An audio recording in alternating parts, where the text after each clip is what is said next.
ફરી ન્યૂઝ કેપિટલના અહેવાલની ધારદાર અસર જોવા મળી અને સર્વેશ્વર ચોકમાં વોકળા પર ગેરકાયદેસર બાંધકામને લઈ ન્યૂઝ કેપિટલે એક અહેવાલ રજૂ કર્યો હતો અને જે બાદ તંત્રે કામગીરી શરૂ કરી હતી, જે બાદ ગેરકાયદેસર બાંધકામ આસપાસ લોખંડની ગ્રીલ નાખવાની કામગીરી કરવામાં આવી છે।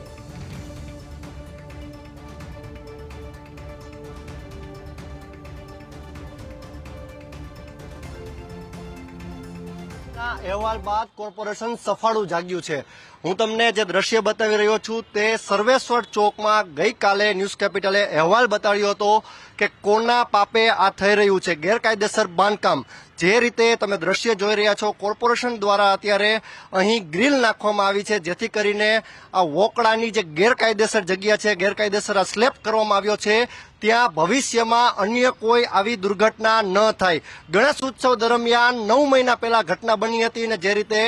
એક મહિલાનું મૃત્યુ થયું હતું અને ત્યારબાદ પણ આ બિલ્ડરે રાજકીય પીઠબળ વાપરીને ફરીથી આ ગેરકાયદેસર સ્લેબ ચણી નાખ્યો હતો અને એ સ્લેબ ન્યૂઝ કેપિટલને ધ્યાને આવતા તંત્રનું ધ્યાન દોર્યું હતું અને આજે બીજે જ દિવસે અહીં જારી લાગી ગઈ છે। હાલ તો અત્યારે સમગ્ર મામલે કોર્પોરેશન કહી રહ્યું છે કે અમે તપાસ કરી રહ્યા છીએ, પરંતુ